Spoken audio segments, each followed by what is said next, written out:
Most Google Ads accounts get worse as they get more complicated. After auditing over 1,000 accounts, I've found simpler structures usually win. To prove that to you, one Shopify store we worked with grew revenue 59% after we simplified their account. So in this video, I'll show you exactly what we changed, why it worked, and how to use the same approach in your store. But first, here's the mistake that was holding them back. Like a lot of advertisers, they thought more campaigns, more segmentation, more settings means more control. But the opposite is usually true. It spreads the budget thin, starves Google of data, and makes optimization harder.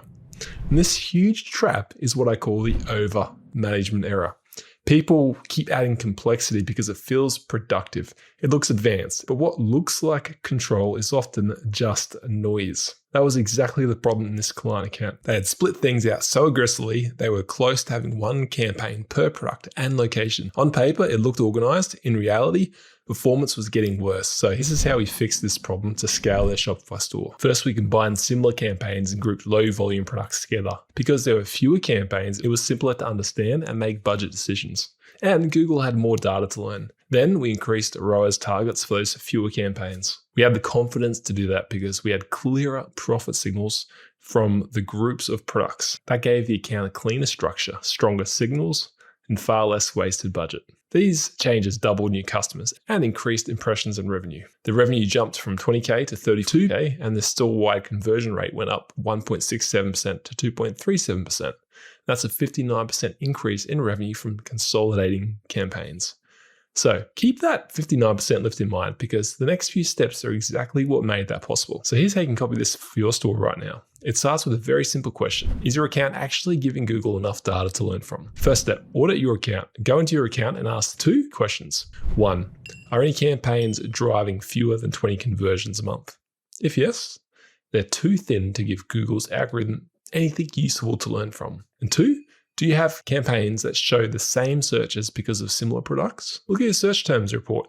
That splits your budget and confuses the algorithm. That's the aha. If a campaign never gets enough data to learn, it doesn't matter how neatly you organize it. If you answered yes to any of those, you found your problem campaigns. Now you know what to pause and what to merge. That freed up budget is what we'll put to work in a moment. So after auditing your account, the next question you need to be asking is, which campaign type should I choose? And this is where a lot of Shopify stores get pushed towards the wrong starting point. If you're a Shopify store, which I hope you are because I put the Shopify logo on all of my thumbnails, my advice is to not start with Performance Max. Performance Max looks easy on the surface because, I can reach audiences across all of Google with a single campaign. It sounds great, but that's also the issue. It spreads your budget thin.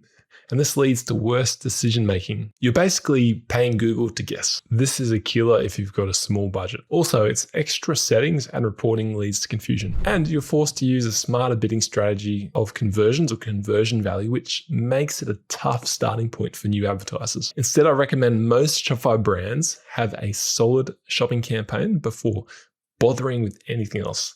Shopping is king for most Shopify stores because your products appear visually at the top of results. Buyers are already in purchase mode when they search, and you can see exactly which products are profitable. So if you want the easier way, shopping gives you more clarity, more control, and better visibility into what is actually working. I'm not going to run through a full shopping setup now, as I did that recently in a video showing every step. It goes for almost 2 hours, but I do have some fast and easy wins to help you optimize your shopping campaign to scale profitably. And this first one is the most overlooked revenue lever I know. Here's the thing. A shopping campaign is only as good as the product data feeding into it. It's a part people skip because it isn't sexy. And the single biggest lever most Shopify stores are leaving untouched is their product titles. This is the one I mentioned earlier, a revenue lift without touching bids. Google reads your title to decide which searches your product shows up for. Most Shopify stores just use whatever title they put on their product page, which is usually written to sound good to a human, not so much to the search engine. That sounds harmless, but it creates a huge mismatch between what buyers type and what Google thinks you sell. Here's data that should convince you to rewrite them properly. We wanted to see what effect title changes have even on a small store. So we tested this for a Shopify client. One store had 28,000 impressions and a conversion value of just under 7,000. We optimized their product titles to include more relevant keywords and high interest attributes. About 4 weeks later, this one change had a result of 46.1% increase in impressions and a 62.37% increase in conversion value.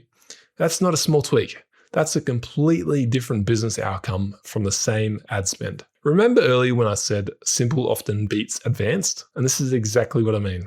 One fee change can outperform a pile of fancy account tweaks. So the fix is to front load your titles with the words people actually search, but also include attributes Google needs to know exactly what your product is. If you have a well-known brand, the formula is brand, product type, plus key attributes. So instead of the Wanderer, which tells Google nothing, you'd write Kathmandu Wanderer, men's waterproof hiking jacket 3-in-1. Now Google knows exactly what it is and who to show it to. Google sees relevance. Buyers see their search reflected back at them. And that's what clearer data looks like. The trick is making the title useful to the algorithm without making it awkward for the human. You're writing for an algorithm and a human at the same time. To make this simpler for you, go through your top 10 products and rewrite their titles using that formula.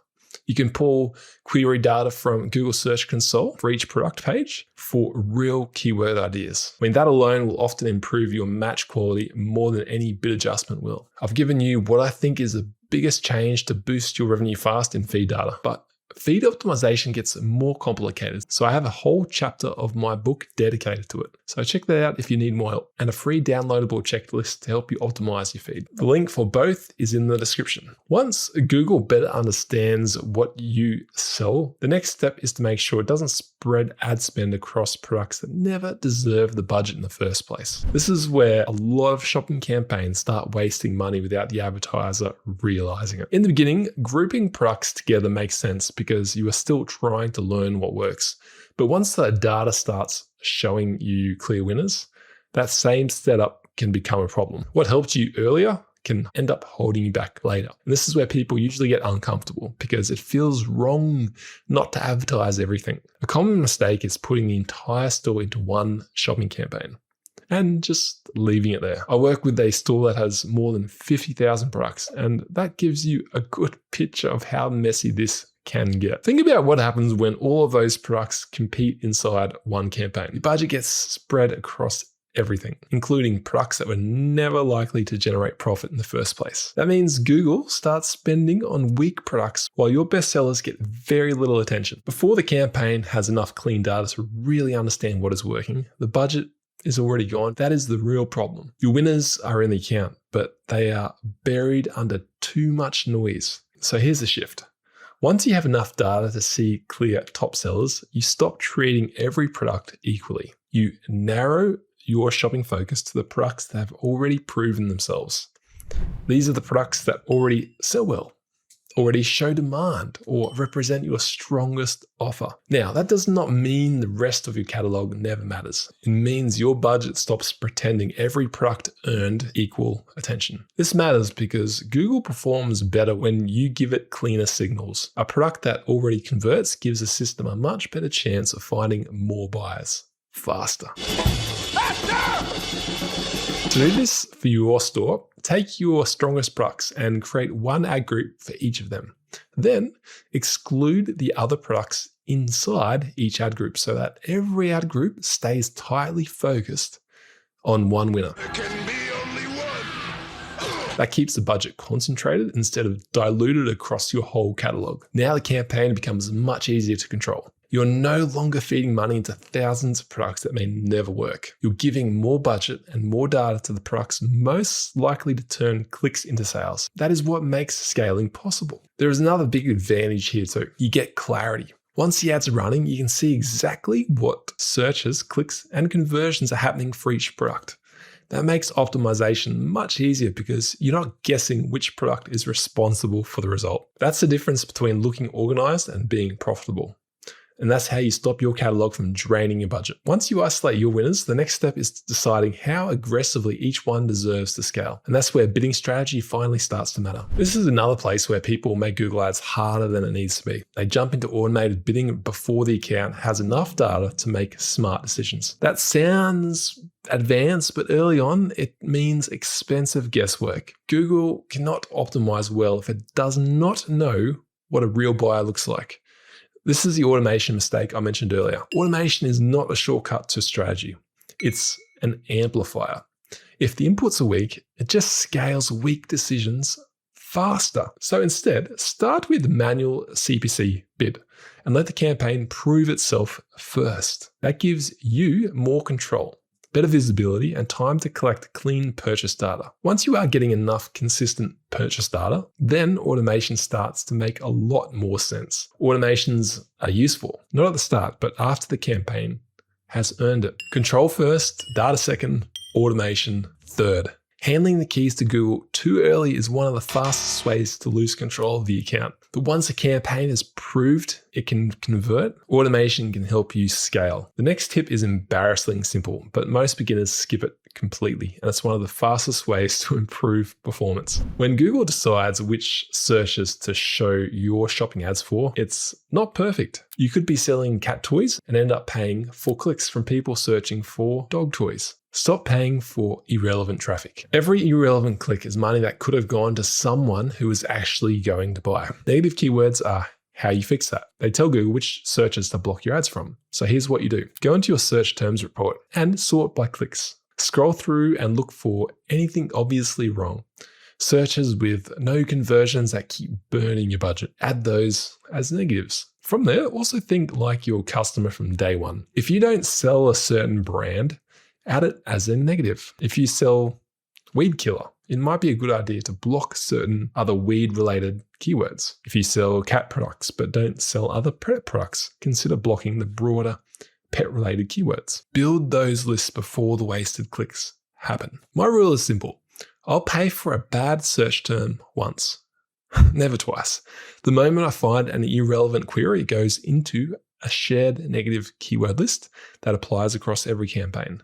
That way it's blocked everywhere, immediately. Done consistently, this can improve your click-through rate by 10 to 15% out of the gate. And a higher click-through rate means Google sees your ads as more relevant, which lowers your cost per click over time.